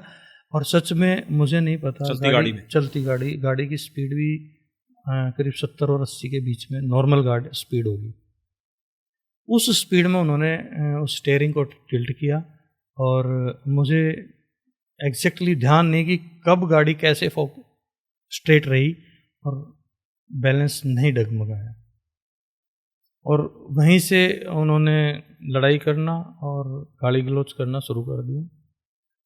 इवन मेरे जो मित्र थे डॉक्टर साहब, उनको भी उन्होंने पर्सनली बहुत गालियां बकी। संत रामपाल जी महाराज को इतनी गालियां बकी कि मुझे खुद शर्म आती है वो चीज़, वो पल याद करता हूँ तो। और मेरा जो फॉर्म था वो पूरा फाड़ दिया, पूरा एकदम फाड़ के टुकड़े टुकड़े कर दिए। दीक्षा फॉर्म जी। और चूंकि वो बहुत खुश थी अपने मायके जाते हुए, अपनी मदर से मिलने के लिए जा रही थी, और इस इंसिडेंट से उनके ऊपर ये प्रभाव पड़ा कि वो अपने घर पे भी जाने के लिए इच्छुक नहीं थी। जैसे तैसे करके हम उनके घर पहुंच गए। मुश्किल से एक या 1.5 घंटा उन्होंने घर पे बिताया होगा, ना किसी परिवार के सदस्य से ठीक से बात की, और पूरे रास्ते वो रोष में रही कि इन्होंने गुरु कैसे बदल लिया, ये दरबदर क्यों हो गए। उनकी नज़र में मैं दरबदर हो चुका था। एक अच्छी बात ये थी, मेरी बेटी मेरे साथ थी इस दौरान, तो बेटी ने एक वर्ड बोल के उनको शांत किया कि डैडी ने कभी आपके ऊपर ज़बरदस्ती नहीं की, आप जिसकी मर्जी पूजा करो, जिस मर्जी आप जिसको गुरु बनाओ, कभी आपको ज़बरदस्ती नहीं कहा और ना ही आज कह रहे हैं। अगर इन्होंने अपनी इच्छा से नाम लिया है तो इनको करने दो। तो बेटी ने थोड़ा बीच बचाव किया तो माहौल थोड़ा शांत रहा। लेकिन घर में जैसे ही वापस पहुंचे तो लड़ाई का दौर फिर शुरू हो गया। रोना धोना, तुमने गुरु कैसे बदल लिया, तुमने पूरे परिवार का सत्यानाश कर दिया, अब हमारा पता नहीं कितना अनिष्ट हो जाएगा, गुरु छोड़ दिया। ये सारी वारदात मेरे साथ डेली हुई और ये करीब 10 से 15 दिन तक ये मेरे साथ चलता रहा। उसके बाद भगवान ने शायद दया करी, उन्होंने, मैं जैसे ड्यूटी चला जाता था तो पीछे से परमात्मा के सत्संग सुनने शुरू कर दी। अब परमात्मा ने क्या प्रेरणा की, आपकी पत्नी ने संत रामपाल जी के सत्संग पीछे से सुनने शुरू कर दी? जी हाँ, मैं जैसे ड्यूटी चला जाता था, ये 4 या 5 दिन के बाद स्टार्ट हुआ, जो कि वो बाद में बताया उन्होंने। तो उन्होंने परमात्मा के सत्संग लगा लेती थी, जैसे ही लाइव आते थे या यूट्यूब से, और सुनना शुरू कर दिया। पीछे से आपको नहीं बताया? नहीं, मेरे को कभी नहीं बताया। जैसे आपने संत रामपाल जी की नाम दीक्षा लेने से पहले शुरू किया था, आपने भी अपने परिवार को नहीं बताया था? जी आप जी, चुप के सत्संग सुनते थे संत रामपाल जी? बिल्कुल। तो वो जब सत्संग सुनती थी तो उनका विश्वास डगमगाना शुरू हो चुका था। किसी एक एंगल से उन्हें ये फील होने लग गया था कि शायद हमने जो 10-12 साल संत राम रहीम के साथ गुजारे हैं वो हमारी बर्बाद हो चुके हैं, वो समय हमारा बर्बाद हो चुका। ये उनकी अंतरात्मा कहने लगी थी। मैं ड्यूटी से शाम को जब घर आया, 1 हफ्ते के बाद की बातें हैं, तो मुझे ज्योति लगाने का समय नहीं मिलता था या स्थान नहीं मिलता था घर में। उस दिन मेरी पत्नी ने मुझे ये कहा, एक रूम के कॉर्नर को साफ करके उन्होंने ये कहा कि आप अपनी ज्योति यहाँ लगा सकते हैं, जबकि उसको ये पता भी नहीं था कि ज्योति होता क्या है। मेरे मन में ये दुविधा रही, मैं पूछ तो नहीं सका उनसे कि मैं आपको पता कैसे चला ज्योति के बारे में, लेकिन मैंने सिर्फ इतना ही शुक्र किया परमात्मा का, अपने गुरुदेव का, परमात्मा आपने कम से कम इतनी जगह बना दी कि मुझे ज्योति लगाने के लिए स्थान मिल गया। और स्थान भी और व्यवस्था भी वो सारी मेरी मिसेज ने की। उसके बाद अपना ये रोहतक मेला ग्राउंड में भंडारे का प्रोग्राम था, उस प्रोग्राम को भी मैंने अटेंड किया। इस दौरान भी उसको नाराज़गी तो बहुत रहती थी, जब भी मैं बाहर जाता था तो पता नहीं कहाँ कहाँ घूमता है और ड्यूटी भी जाता है या नहीं। गुरुजी के सत्संग जरूर सुन रही थी, लेकिन पूरी तरीके से वो मतलब संत रामपाल जी के सत्संग वो जरूर सुन रही थी। उनकी जो पोजीशन थी वो एक ऐसे पक्षी की तरह हो गई थी जो ना जिंदा ना मरा। वो दोराहे पे आके खड़ी हो गई थी कि मुझे संत रामपाल जी महाराज की शरण में जाना चाहिए या नहीं, या गुरमीत राम रहीम के साथ ही लगा रहना चाहिए। कारण क्या था, अगर आध्यात्मिक दृष्टि से देखा जाए तो वहाँ पे उन्हें कुछ मिल नहीं रहा था। और परमात्मा का ज्ञान सुनने के बाद, क्योंकि वो भी आपकी वाइफ भी कमेटी की सदस्य थी, वो भी एक अच्छे सतर पर सेवाएं दे रही थी वहां पे डेरा सच्चा सौदा में, तो समझ तो उनको अच्छी थी, सारी चीजों की समझ थी, ज्ञान भी था, कई 12 साल से गुरमीत राम रहीम जी से वो जुड़ी हुई थी, तो चीजें तो वो सारी समझ रही थी। देखो, उनको आध्यात्मिकता से लगाव मेरे से पहले का था। ज्ञान के प्रति उन्होंने कभी विचार किया ही नहीं, या ये कह लो कि ऐसा कोई माहौल ही नहीं मिला कि वो ज्ञान को समझना चाहें तो भी नहीं समझ सकती थी। वो सिर्फ इतना जानते थे कि हमने गुरु बना लिया और इस जिंदगी में मोक्ष पाने के लिए गुरु बनाना ही काफ़ी है। वो या तो अपने जैसे गुरु बनाने से पहले जो पूजा अर्चना करते हैं, व्रत करते हैं, शिव की आराधना करती थी, उसको सर्वोपरि मानती थी। उसके बाद उन्होंने संत राम रहीम को अपना भगवान, गुरु सब कुछ मान दिया था। वो ज्ञान सुनना ही नहीं चाहती थी। लेकिन जैसे उसने मेरे ड्यूटी जाने के बाद पीछे से जो सत्संग सुने, शायद उस ज्ञान के प्रभाव से जो परमात्मा बताते हैं, शायद वो इस दुविधा में फंसी, इस विचारधारा पे आ गई कि नहीं, संत रामपाल जी महाराज अगर कुछ बता रहे हैं तो वो डेफिनेटली सही है। क्योंकि गुरुजी संत रामपाल जी महाराज जो भी कुछ सत्संग या ज्ञान के बारे में बताते हैं, वो साथ में हमारी जो धार्मिक ग्रंथ हैं, जो ऑथेंटिकेटेड धार्मिक ग्रंथ हैं, गीता और वेद, उसमें वो प्रमाण भी दिखाते हैं। और जब प्रमाण दिखाते हैं तो जो इंसान पढ़ा लिखा है या अनपढ़ भी है, और अगर उसको कुछ समझ है शास्त्रों की, तो वो बड़े अच्छे से जज कर सकता है कि कहाँ तक ये सही बता रहे हैं या क्या गलत बता रहे हैं। इस चीज़ का जजमेंट वो कर सकते हैं।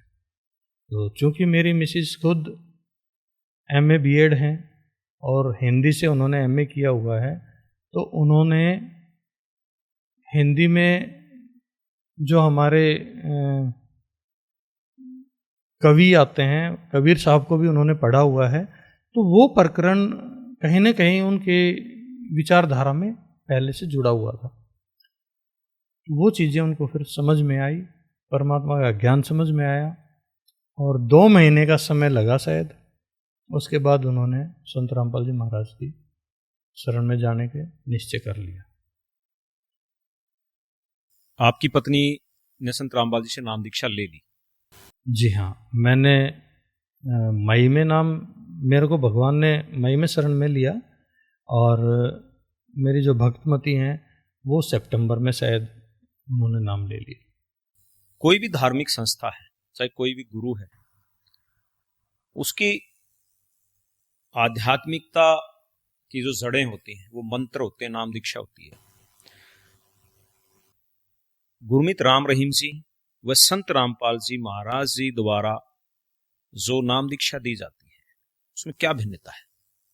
मतलब कैसे जज करें कि जो मंत्र गुरमीत राम रहीम जी देते हैं वो सही है, या संत रामपाल जी महाराज जी देते हैं तो वो सही है? क्योंकि आप गुरमीत राम रहीम जी के साथ 12 साल रहे हैं, और अभी आपको संत रामपाल जी की शरण में लगभग 7 साल हो गए? नहीं, 6 साल हो गए। तो भिन्नता, क्या भिन्नता है? बहुत अच्छा क्वेश्चन है सुनील जी। ठीक वैसी ही भिन्नता है जैसे सूर्य और चंद्रमा। सूर्य के प्रकाश को चंद्रमा को दिखा के अगर हम कहें कि ये सूर्य है, तो वो सूर्य नहीं हो सकता। वहां पे जो मंत्र हम जपते थे या जो मंत्र हमें दिए गए थे, और जब संत रामपाल जी महाराज की पूर्ण परमात्मा की जब शरण मिली मुझे, तब मैंने एहसास किया कि वहाँ के मंत्र और यहाँ के मंत्र में कितना फर्क है। इससे पहले हम सिर्फ यही सोचते थे कि संत रामपाल जी महाराज तो दूसरे गुरुओं की या उनकी दी हुई शिक्षा की सिर्फ आलोचना ही करते हैं। वो आलोचना नहीं करते थे, वो सच्चाई बताते हैं। सच्चाई आपको तब पता चलेगी। आपकी तरह जैसे और भी गुरमीत राम रहीम जी के जो फॉलोअर्स हैं, या राधा स्वामी के जो फॉलोअर्स, या अन्य गुरुओं के जो फॉलोअर्स हैं, मेरी अपनी समझ है, शायद वो भी अभी तक ये समझ रहे हैं कि संत रामपाल जी महाराज हमारे गुरुओं की निंदा करते हैं। ऐसी उनकी सोच लगती है, क्योंकि जैसे आपकी सोच थी पहले। जी बिल्कुल, वो निंदा नहीं करते। गुरुजियों ने काफ़ी उदाहरण दे के भी बताया है, और एक उदाहरण बहुत अच्छा लगता है, जो कहने में थोड़ा सा असामाजिक भी लगे हो सकता है दूसरे गुरु के शिष्यों को या राम रहीम के शिष्यों को। आज मैं कह सकता हूँ, गुरुजियों ने एक उदाहरण दे के बताया है कि अगर दूर कोई पशु खड़ा है, जिसको हम, बड़ा भोला जीव होता है गधा, और अगर उसको इशारा करके कोई कहे कि वो गाय है, तो वो गाय नहीं हो जाएगी। गधा तो गधा ही रहेगा, गाय गाय रहेगी। तो ठीक वैसे ही अंतर है वहाँ के ज्ञान में और गुरुजी के ज्ञान में। गुरुजी का ज्ञान तार्किक है, प्रमाणित है, वेदों से ऑथेंटिकेट है, गीता से, और बाकी जो और भी धर्म हैं, उनकी जो धर्म ग्रंथ हैं, उनसे भी सांकेतिक और प्रमाण मिलते हैं, संकेत और प्रमाण मिलते हैं। जो मंत्र गुरमीत राम रहीम जी देते हैं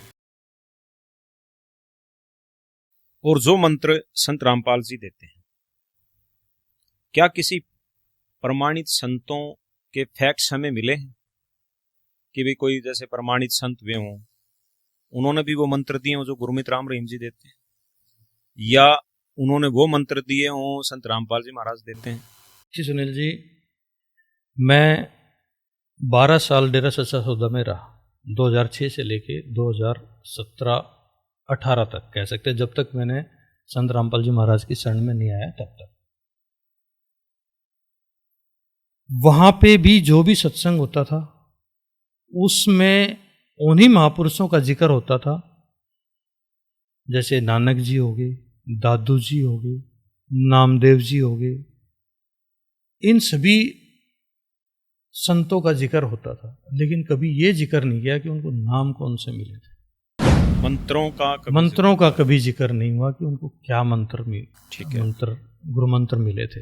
और संत रामपाल जी महाराज की शरण में आने के बाद ये स्पष्टता से बताया गया, दिखाया गया, प्रमाण दिए गए कि यही संत जिनके उदाहरण दूसरे धर्मगुरु भी देते हैं, नानक जी, दादू जी, धर्मदास जी, मुलुकदास जी, इन सभी को जो ज्ञान प्राप्त हुआ, वही मंत्र आज संत रामपाल जी महाराज दे रहे हैं। और ये जो आदि मंत्र हैं, ये कभी बदल नहीं सकते।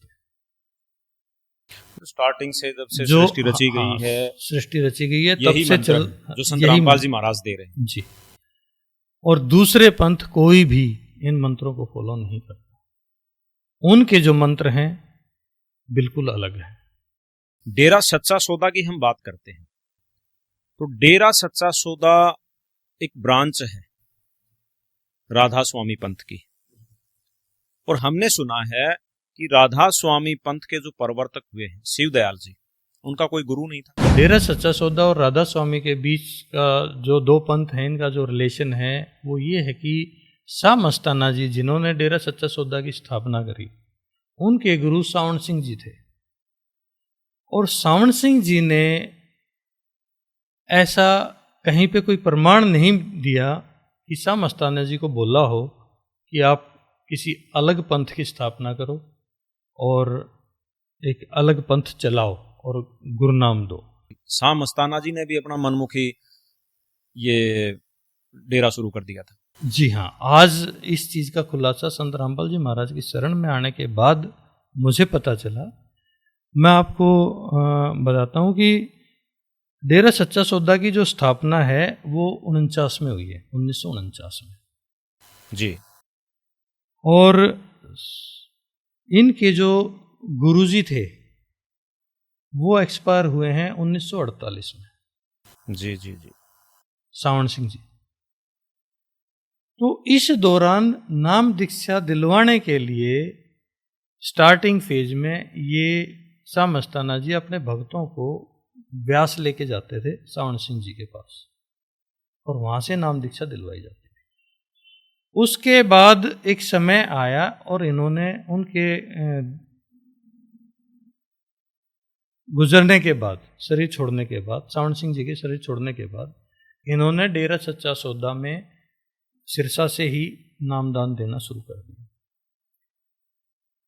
अब जिक्र आता है कि जो नाम मस्ताना जी ने सावण सिंह जी से मिले वही नाम इन्होंने आगे देने चाहिए थे, अगर आध्यात्मिक दृष्टि से कहूं तो। लेकिन इन्होंने वो नाम ना देके अलग 5 नाम देना शुरू कर दिया, जो कि आज डेरा सच्चा सौदा में जो नाम दिए जाते हैं और राधा स्वामी में जो नाम दिए जाते हैं, दोनों अपने आप में भिन्न हैं। और अगर ये दोनों नाम भिन्न हैं तो ये आदि मंत्र नहीं हो सकते। आदि मंत्र कभी बदले नहीं जा सकते, ये सत्य है। ये हमारे चारों वेद, गीता और धार्मिक ग्रंथों, अनेक धार्मिक ग्रंथ जो हैं उनमें से कहीं न कहीं उदाहरण दिए गए हैं कि वो मंत्र सदैव वही रहेंगे, उनको बदला नहीं जा सकता। तो ये दोनों पंथों में इतना विरोधाभास है। मैं कई राधा स्वामी वाले जो पुराने भगत हैं उनसे मेरी चर्चा हुई है। जब मैं डेरा सच्चा सौदा में था तब होती थी, तो मैं उनको बताता था कि भी सावण सिंह जी महाराज ने आदेश दिया था तभी डेरा सच्चा सौदा की स्थापना हुई। ये हमारी भ्रांति थी, क्योंकि हमें ऐसा बताया गया था डेरा सच्चा सौदा के अनुयायी होने के नाते।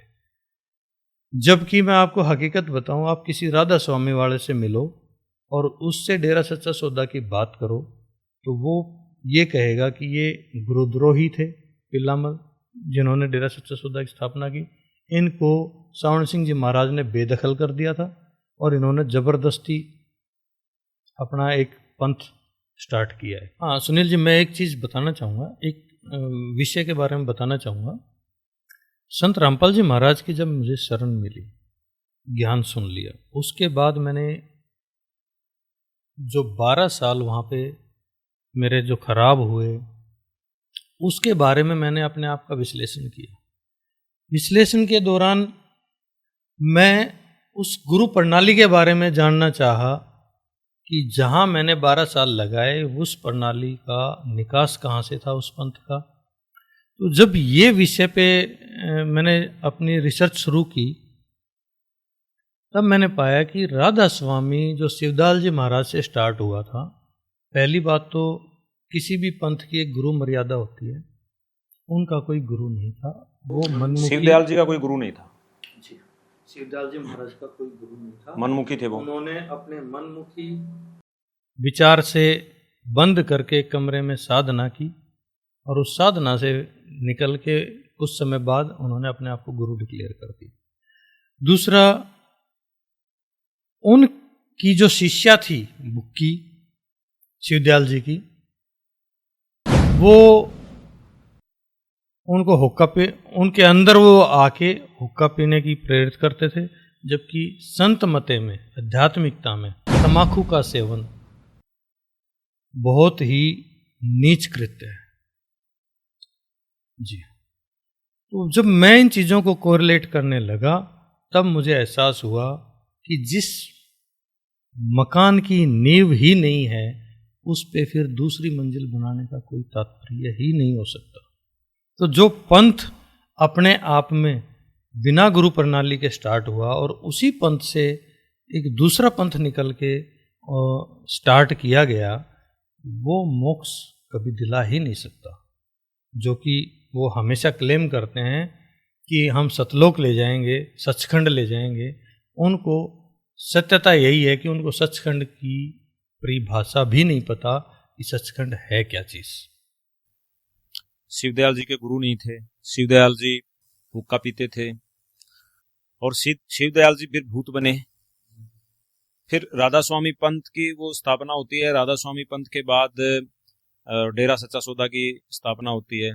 सावन सिंह जी ने उनको, जो श्याम मस्ताना जी थे, उनको आदेश नहीं दिया कि आप गुरु पद पे हो, उनको आदेश नहीं दिया कि आप डेरे की स्थापना करो, लेकिन वो मनमुखी होकर के डेरे की स्थापना करते हैं। तो फिर यहाँ पे धन धन सतगुरु या यूं कहें डेरा सच्चा सौदा का जन्म होता है और फिर लाखों अनुयायी उनके साथ लग जाते हैं। तो फिर ऐसे तो ये लाखों करोड़ों अनुयायी नरक में जाएंगे फिर, इसमें कोई संशय की बात नहीं होनी चाहिए, क्योंकि जब गुरु ही गलत है, रास्ता ही गलत है, तो मंजिल पे पहुंच ही नहीं पाएंगे वो लोग। दरअसल मंजिल उनको पता ही नहीं है कि रास्ता किस तरफ जाना है। मंजिल का नाम जरूर पता है, क्योंकि मनुष्य जीवन मिलने का एकमात्र उद्देश्य है मोक्ष प्राप्त करना, जो कि हर धर्मपंथ, हर धार्मिक पुस्तक में ये दिया है कि मनुष्य जीवन इसलिए मिला है कि हम भक्ति करके, सच्ची भक्ति करके, सिर्फ भक्ति नहीं, सत्य भक्ति करके इस आवागमन से मोक्ष प्राप्त करें। इतना सारे संत बताते हैं, लेकिन रास्ता किसी भी संत मते में नहीं है। संत रामपाल जी महाराज को छोड़ के, इनके ज्ञान में, संत रामपाल जी महाराज ने जो ज्ञान बताया है उसके आधार पे सिर्फ मोक्ष प्राप्त हो सकता है। बाकी किसी संत के ज्ञान में या गुरु मंत्र में वो सत्यता है ही नहीं जो मोक्ष प्राप्त कर सके। गुरमीत राम रहीम जी के साथ आप फिल्मों में एक्टिंग करते हैं, उनके साथ काम करते हैं, उनके साथ सेवाएं करते हैं, क्या सोच थी आपकी? मतलब क्या सोच करके आप एक्टिंग कर रहे थे? देखो, एक भगत अपने गुरु के साथ अपना भगवान मान के ही उसकी हर वाक्य को फॉलो करता है, हर इंस्ट्रक्शन को फॉलो करता है, ये सोच के कि ये मेरे गुरु का आदेश है और गुरु का आदेश सर्वोपरि है।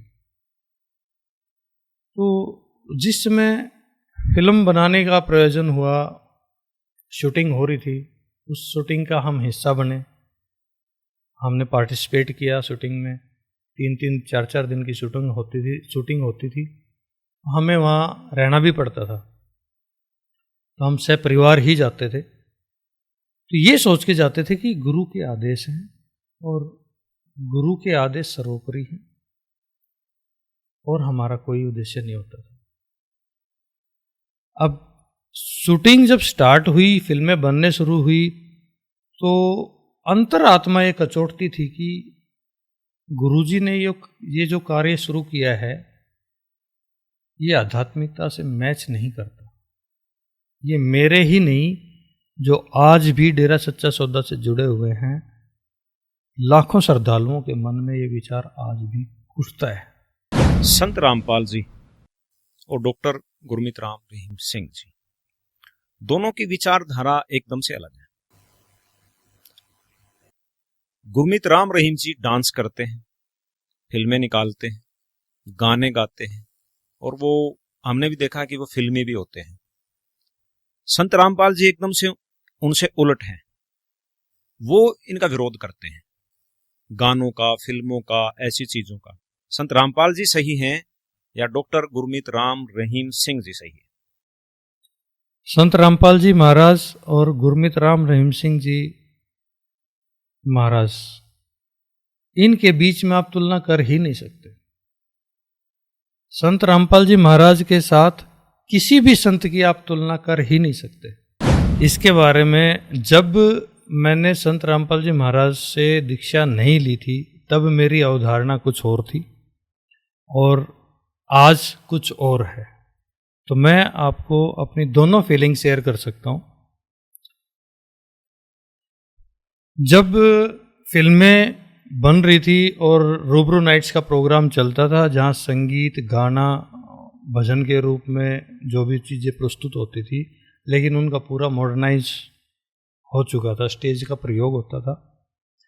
और सही मायने में देखा जाए तो वो नाचना गाना ही कहूँगा एक सिंपल लेमन लैंग्वेज में। तो उस समय आस्था हमारी कुछ और थी, क्योंकि हम संत राम रहीम से जुड़े हुए थे। लेकिन मन में एक अटपटा सवाल जरूर उठता था और हमें थोड़ा सा अजीब सा भी लगता था कि एक गुरु के ऐसे कृत्य नहीं हो सकते, आध्यात्मिक गुरु के। नाचना गाना जी जी जी, लड़कियों के साथ नाचना, बिल्कुल ये मन में कुंठा हो उठती थी कि हमारे गुरु को शोभा नहीं देता ऐसे करना। उसके बाद जब संत रामपाल जी महाराज के ज्ञान को सुना और परमात्मा की शरण मिली, मुझे नाम दीक्षा मिली, तो परमात्मा ने आध्यात्मिक दृष्टि से नाचना गाना बिल्कुल वर्जित है। आप नाच के और गा के परमात्मा को कभी नहीं पा सकते। तो मेरा मानना है गुरमीत राम रहीम पूरी संगत को नाच गा के भ्रमित कर रहे हैं, इसके अलावा कुछ नहीं है।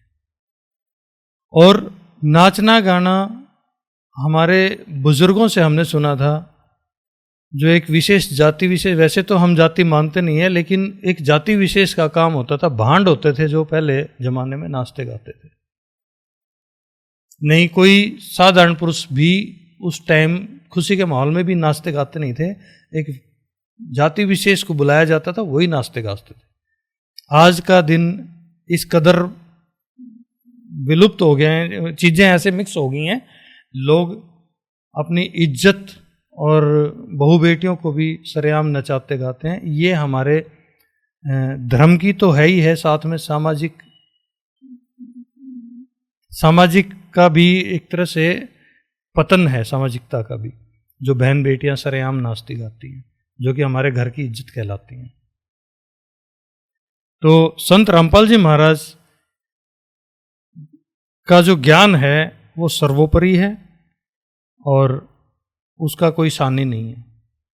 परमात्मा का ज्ञान है, उसमें नाचना गाना बिल्कुल निषेध है। हाँ, अगर आपने कोई खुशी प्रकट करनी है, आप अपने परिवार में खुशी प्रकट कर सकते हो, उसके और माध्यम भी हो सकते हैं, परमात्मा की चर्चा करके हो सकता है, लेकिन नाचना गाना करके नहीं। संत रामपाल जी महाराज खुद परमात्मा का रूप हैं। इनके बताए हुए मंत्र मोक्ष का द्वार हैं, मोक्ष पूर्ण मोक्ष करते हैं। बसंत जी, आप डेरा सच्चा सौदा डॉक्टर गुरमीत राम रहीम सिंह जी की कमेटी के सदस्य रहे। आपने संगत को लीड किया। बहुत से लोग आज राम रहीम जी को छोड़ करके संत रामपाल जी से जुड़ रहे होंगे। ऐसा जरूर हो रहा होगा, क्योंकि आपने काफी हजारों लोगों को लीड किया है राम रहीम जी के जो शिष्य थे। क्या कहेंगे? जब मैंने परमात्मा संत रामपाल जी महाराज की शरण ना मिली थी या नाम दीक्षा नहीं ली थी, उससे पहले जब मैं संत राम रहीम के डेरे से जुड़ा हुआ था, वहाँ पे 7 मेंबर कमेटी में था, तो एक जो मान सम्मान वाली बात आती है, उसको ये हर व्यक्ति की एक नियति होती है, वो मान सम्मान और मान मर्यादा जो एक उसको सम्मान मिलता है उसको छोड़ना नहीं चाहता। लेकिन चूंकि परमात्मा ने ज्ञान इस कदर करवाया, तो मुझे तनिक भी दुख नहीं हुआ वहाँ से छोड़ के और संत रामपाल जी महाराज की शरण में आने के लिए। और जब मुझे परमात्मा के ज्ञान का आभास हो चुका था, पता चल चुका था, तो मेरी हार्दिक इच्छा ये होती थी कि जितनी संगत को और जितने रिश्तेदारों को मैं जानता था, जो राम रहीम की संगत में अभी भी फंसे हुए थे, मैं चाहता था कि परमात्मा का ज्ञान, संत रामपाल जी महाराज का ज्ञान उनके सामने बखान करूं और उनको समझाऊं, और कैसे भी जितने भी जो मेरे साथी थे जो वहाँ पे जुड़े हुए थे अभी भी, उनको बताऊं कि असली ज्ञान संत रामपाल जी महाराज के पास है और किसी संत के पास नहीं है। तो आप वो ज्ञान खुद सुनो और कंपेयर करो और फिर डिसाइड करो कि आपको रामपाल जी महाराज की शरण में जाना चाहिए या गुरमीत राम रहीम के पास ही रहना चाहिए। वो आप तब आप निश्चय कर सकते हैं। तो मैंने ऐसे एक एग्जाम्पल हमें दो। मैंने भी आपका कोई साथी दोस्त संत रामपाल जी की शरण में आया हो, जैसे आप आए। जी जी। तो मेरे साथ में जो एक हमारे ब्लॉक भंगीदास के नाम पे जो मेन सेवादार होते थे वहाँ पे रेवाड़ी डिस्ट्रिक्ट के मिस्टर अशोक जी, डिस्ट्रिक्ट या कोई भी चीज को कोऑर्डिनेट करता है तो उसको भंगीदास बोला जाता है। हाँ जी हाँ जी हाँ जी, तो वो स्टेट लेवल पे थे रेवाड़ी डिस्ट्रिक्ट के अशोक जी। तो जब ये पंचकुला कांड हुआ तो उसके बाद वो व्यथित होके वो दो चीज़ों से बहुत कुंठित थे, हमारी बातें होती थी। एक तो गुरमीत राम रहीम ने जब फिल्में बनानी शुरू की तो उनके मन में बड़ी कुंठा पैदा हुई कि गुरु फिल्में क्यों बना रहा है, ये तो गुरु के कृत्य नहीं है। हमारे में भी होती थी लेकिन हम कह नहीं पाते थे। क्या ऐसा नहीं है, मतलब काफी संगत को ये थोड़ी सी शंका हो गई होगी गुरुजी फिल्में क्यों बना? मेरे ख्याल से काफ़ी संगत का ये अनुभव था, वो कह नहीं सकते थे क्योंकि आपस में एक शर्म झिझक होती है जो आम लोग प्रकट नहीं कर सकते। थोड़ी सी पॉजिटिव लगती है क्योंकि जी। भक्ति की रूल रेगुलेशन के हिसाब से ये चीजें सही नहीं लगती एक संत को। बिल्कुल फिल्में, गाने, चीजें बिल्कुल ये मर्यादा में चीज़ें नहीं होती हैं, फिल्में वगैरह। क्योंकि मैं जहाँ तक सुनता हूँ, देखता हूँ संत रामपाल जी के शिष्यों को, तो इस मामले में बहुत ही सख्त है। फिल्में, गाने, चीजें बहुत सख्त है इन मामलों में। वो बिल्कुल। देखते नहीं है और ऐसे फॉलो नहीं करते किसी को। बिल्कुल, ये काल प्रेरित चीज़ें हैं। ये ज्ञान भी संत रामपाल जी महाराज ने ही करवाया है जी जी। कि कौन सी चीज़ें हमें देखनी चाहिए और कौन सी नहीं देखनी चाहिए।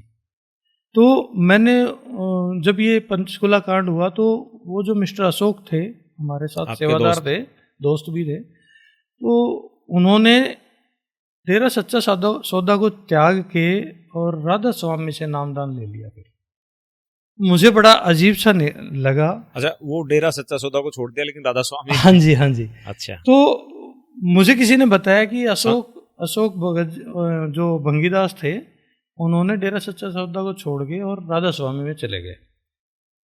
मैंने उनसे संपर्क किया कि आप राधा स्वामी में कैसे चले गए? आसमान से गिरे खजूर में अटके। हाँ, खजूर में अटके, वो वाली कहावत होगी। तो उन्होंने कहा कि भाई मैंने ऐसे ऐसे वो एक पुस्तक पढ़ी राधा स्वामी की और मुझे लगा कि डेरा सच्चा सौदा का ज्ञान जो है वो ठीक नहीं है और राधा स्वामी ठीक है।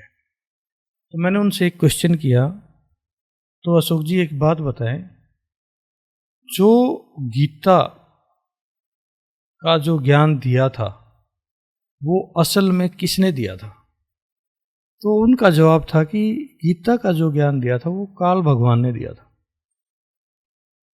और उनका जवाब सुन के मुझे एक झटका लगा, वो ये कि ये ज्ञान ना तो राधा स्वामी का है और ना ही ये डेरा सच्चा सौदा का है।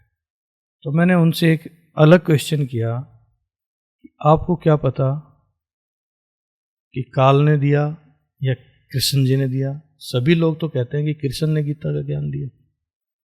तब उन्होंने जिक्र किया कि मैंने एक पुस्तक पढ़ी है और उसको पढ़ने के बाद मुझे पता चला कि गीता का ज्ञान काल ने दिया, ना कि कृष्ण ने। तब मुझे कहीं ऐसा लगा कि मेरे जो दोस्त हैं अशोक जी, उनकी मनोस्थिति शायद अब सही है, परमात्मा की चर्चा की जा सकती है। मेरे और उनके बीच उस दिन करीब 1.5 घंटा वार्तालाप हुई, ज्ञान आधारित। परमात्मा के ज्ञान के बारे में मैंने उनको घुमा फिरा के बताया, डायरेक्टली नहीं बताया। तब उन्होंने एक्सेप्ट किया कि आप रात को आ जाओ और घर पे बैठ के चर्चा करेंगे। तब मैं और मेरा जो दोस्त है डॉक्टर साहब, वो दोनों वहाँ गए, उनसे चर्चा की। परमात्मा के ज़्यादा से ज़्यादा सत्संग सुने हुए थे और लिटरेचर भी पढ़ा हुआ था। तो जो डॉक्टर दोस्त थे उन्होंने वहाँ उन्हें राधा स्वामी की जो पुस्तकें थी, ग्रंथ थे, उनसे ही प्रमाण किया कि कबीर भगवान के ज्ञान को लेकर राधा स्वामी वाले अपना सत्संग करते हैं और वो गलत तरीके से इंटरप्रेट करते हैं। तो सही ज्ञान जो है वो कबीर भगवान का है। और वाणियां कबीर साहब की बताई जाती हैं वाणियां सत्संगों कबीर में। जी बिल्कुल। और मंत्र दूसरे दिए जाते हैं, हैं। वे वर्षिप दूसरी है जी। तो वो वहाँ पे वो चीज़ क्लियर हुई। क्लियर होने के बाद उन्होंने संत रामपाल जी महाराज की शरण में आए, दीक्षा ग्रहण की और आज वो परमात्मा के मार्ग में, मिशन में सहयोग कर रहे हैं, अपने एरिया में सेवा भी कर रहे हैं। और जहाँ चर्चा के लिए बुलाया जाए तो वो चर्चा के लिए भी जाए। ये एक एग्जाम्पल है, इसलिए एग्जाम्पल है कि वो एक जिम्मेवार पद से और परमात्मा की शरण में आए हैं। तो वो ऐसे ही नहीं आए, वो बहुत विवेकशील समझदार इंसान है, जिम्मेवारी भी समझते हैं, बिना ज्ञान के समझे हुए वो एक कदम भी आगे नहीं बढ़ाते। ये मुझे ही नहीं, पूरी संगत को उनके ऊपर यकीन है। अशोक जी जो आपके मित्र थे, वो कितने साल से गुरमीत राम रहीम सिंह जी से नाम दीक्षित थे? कितने साल वो संगत में रहे? वो मेरे ख्याल से मुझसे पुराने थे, तो मैं एग्जैक्टली ये नहीं कह सकता। मतलब आपसे पुराने थे? हाँ, मेरे से पुराने थे, तो मतलब काफी डेफिनेटली हाँ 15-16 साल तो होंगे, ज्यादा भी हो सकते हैं। बसंत जी, आप हमें ये बताइए, गुरमीत राम रहीम सिंह जी किसको भगवान मानते हैं? संत रामपाल जी किसको भगवान मानते हैं? क्या अंतर है? वहां पे जब मैं जुड़ा हुआ था गुरमीत राम रहीम सिंह जी के साथ, तो वहां जो भक्ति बताई जाती थी वो सतलोक सचखंड का जिक्र करते थे, भक्ति का जो मंत्र, गुरु मंत्रों का जिक्र करते थे, लेकिन वहां परमात्मा को निराकार बताया जाता था। सिर्फ ज्योति स्वरूप का जिक्र होता था, परमात्मा ज्योति स्वरूप है। लेकिन जब संत रामपाल जी महाराज का ज्ञान सुना, समझा और परमात्मा ने उसको प्रमाणित किया धर्म ग्रंथों के साथ, तब मुझे पता चला, ये कह दूं, मैं सिंपल शब्दों में कह रहा हूं, लेकिन मेरे दिल की व्यथा मैं बता नहीं सकता। उस दिन मुझे एहसास हुआ कि मैंने अपनी जिंदगी के बहुत सारे साल गंवा दिए, क्योंकि हमारे धर्मगुरु अपने ही शब्दों में जाने और अनजाने में कई दफा कहते हैं कि परमात्मा हमारे जैसा है, सशरीर है, सिंहासन पर विराजमान है। तो ये चीज संत रामपाल जी महाराज के जो सत्संग सुने और ज्ञान बताया, वहां पे प्रमाणित होती है, धर्म ग्रंथों से उन्होंने प्रमाणित भी किया है। तो भगवान निराकार कैसे हो सकता है? और अगर भगवान निराकार है तो फिर हम किसकी भक्ति करें? ये जो विषय है, इस विषय के बारे में कभी गौर ही नहीं की, या मैं कहूं कि ज्यादातर श्रद्धालु जो अनेक धर्म गुरु और पंथों से जुड़े हुए हैं, वो इस विषय पे सोचते ही नहीं। वो सिर्फ ये सोचते हैं कि हमने गुरु बना लिया और गुरु बनाना एकमात्र उद्देश्य है और हम पार हो जाएंगे। लेकिन उन्होंने ये नहीं सोचा कभी कि गुरु ने हमें ज्ञान किस तरह का दिया है, परमात्मा के बारे में क्या बताया है। असली जो हमारा मकसद है, जो डेस्टिनेशन है, जहाँ हमें जाना है या जहाँ से हम आए हैं, वो उसका स्वरूप और प्रारूप कैसा था, ये तो सिर्फ और सिर्फ संत रामपाल जी महाराज ने बताया, एहसास कराया, प्रमाण दिखाए, और किसी भी धर्मगुरु के पास कोई प्रमाण नहीं है। संत रामपाल जी महाराज ने परमात्मा को साकार सिंहासन पर विराजमान बताया। क्या नाम बताया? उनका नाम कबीर भगवान है, जो सशरीर मुकुट पहन के और अपने सिंहासन पर विराजमान है और जो सतलोक में रहते हैं। सतलोक का जिक्र संत गुरमीत राम रहीम सिंह भी करते थे, लेकिन एक्चुअल में सतलोक है क्या, सतनाम है क्या, उन्हें इस चीज का आभास ही नहीं है, और ना ही वहां की संगत को ये पता कि क्या सतनाम है और क्या सतलोक है। उनके लिए सतलोक भी वही है, सतनाम भी वही है, जबकि ये दोनों चीजें अलग अलग है। आपने बताया कि वो भगवान को निराकार बताते हैं, फिर सतलोक और सचखंड का भी उन्होंने प्रॉपर ज्ञान नहीं है, तो फर्स्ट उनकी थ्योरी गलत हो गई, फिर प्रैक्टिकल फिर होगा कहाँ से? ये सच है, क्योंकि प्रैक्टिकल करने के लिए हमारे पास थ्योरी होनी चाहिए, और थ्योरी जो हमें समझनी चाहिए। अगर हम थ्योरी को ठीक से समझेंगे तो हम प्रैक्टिकल भी ठीक से कर पाएंगे। लेकिन अगर दोनों में कोई समन्वय है नहीं है, कोरिलेशन नहीं है, तो डेफिनेटली ना तो हम प्रैक्टिकल ठीक कर सकते और ना ही हम थ्योरी को समझ सकते। तो वहाँ पे ना ही तो प्रैक्टिकली परमात्मा को पाया जा सकता है, वहाँ पे जो भी आभास होगा वो सिर्फ प्रकाश का जिक्र करते हैं, और प्रकाश का जहाँ तक ताल्लुक है ये सिर्फ और सिर्फ काल तक सीमित है। अगर हम यहाँ पर चर्चा करें कि काल कौन है और भगवान कौन है, तो ये एक बहुत बड़ा विषय है जो एक शब्द में या एक बैठ के चर्चा में कवर नहीं कर सकते, लेकिन हम इसके बारे में निर्देश दे सकते हैं। अगर सच में अगर आपको जानना है कि काल और भगवान कौन है, तो आपको उससे पहले सृष्टि की रचना के बारे में जानना पड़ेगा, जो कि मेरी नॉलेज में मैंने काफ़ी पुस्तकें पढ़ी हैं, काफ़ी धर्मगुरुओं के सत्संग भी सुने हैं। संत रामपाल के अलावा सृष्टि रचना के बारे में किसी भी संत ने आज तक खुल के कोई भी बात नहीं की है। मुझे एक वाक्य याद है, संत गुरमीत राम रहीम ने एक पुस्तक लिखी है जो सत्य घटनाओं पर आधारित है, जिसमें आप कोई भी आध्यात्मिक क्वेश्चन कर सकते हैं, उसका आपको जवाब दिया जाएगा। तो मैंने एक पर्ची लिख के एक क्वेश्चन किया था कि हम काल के जाल में कैसे फंसे, जिसका जवाब मुझे वहाँ रहते कभी नहीं मिला। जवाब इनडायरेक्टली किसी और सत्संग में उन्होंने एक ही जवाब दिया कि बेटा भगवान की मर्जी थी, उन्होंने हमें मेला देखने के लिए भेजा था और उस मेले को देख के हम इतने मगन हो गए कि हम यहीं पे रह गए। ये उनका आध्यात्मिक जवाब था। तो मैं आज जितने भी श्रद्धालु वहाँ जुड़े हुए हैं उनसे ये क्वेश्चन दोबारा से रिपीट करता हूँ, या तो वो खुद या वो अपने गुरु से दोबारा पूछें कि हम काल के दायरे में कैसे फंसे। और अगर फिर भी उनको जवाब नहीं मिलता है तो मेरा उन सभी श्रद्धालुओं से विशेष आग्रह अनुग्रह है, प्रार्थना है कि एक बार सृष्टि रचना सुन लें तो आपको जवाब खुद ब खुद मिल जाएगा। सृष्टि रचना का जिक्र संत रामपाल जी महाराज ने YouTube पे विशेष प्रोग्राम के तहत किया हुआ है। आप सृष्टि रचना YouTube पे संत रामपाल जी महाराज के चैनल को ऑन करके सुन सकते हैं। आपके विचार सुन के मुझे ऐसा लगा कि दो तरह के दर्शक हैं जो गुरमीत राम रहीम सिंह जी से जुड़े हुए हैं। एक तो वो हैं जो संत रामपाल जी को छुप छुप कर सुन रहे हैं, एक वो हैं जो बिल्कुल भी नहीं सुन रहे।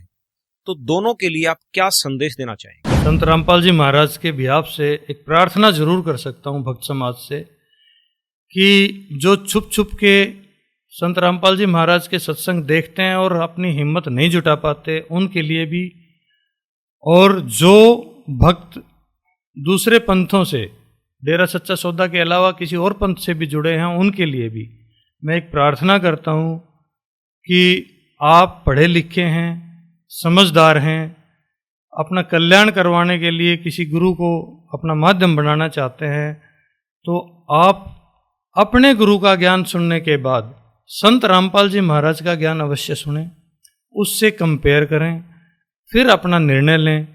आपको खुद ब खुद पता चल जाएगा कि आप किस लेवल की भक्ति कर रहे थे और किस लेवल की भक्ति करने से आपका मोक्ष होगा।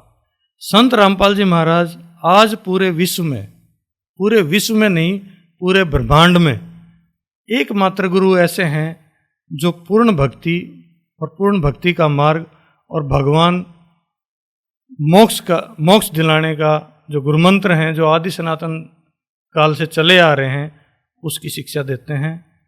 आप संत रामपाल जी महाराज की शरण में आएं, उनसे दीक्षा लें और अपना मोक्ष कराएं। दोस्तों, ये थे हमारे साथ बसंत जी। इन्होंने अपनी आध्यात्मिक यात्रा के बारे में बताया कि कैसे वो 12 साल तक संत गुरमीत राम रहीम सिंह जी से जुड़े हुए थे और आज ये संत रामपाल जी के अनुयायी हैं। बहुत कुछ इनसे हमें सीखने को मिला, हमें प्रेरणा मिली और हमें ये पता चला कि भगवान कौन है, उसका क्या नाम है। डेरा सच्चा सौदा में भगवान को क्या समझा जाता है और संत रामपाल जी महाराज भगवान को किस तरीके से लेते हैं। तो दोस्तों, सभी दर्शकों से मेरा निवेदन है, इन्होंने जो भी आज आपको बातें बताई हैं उस पर गौर करिएगा, संत रामपाल जी महाराज जी के सत्संग सुनिएगा। धन्यवाद।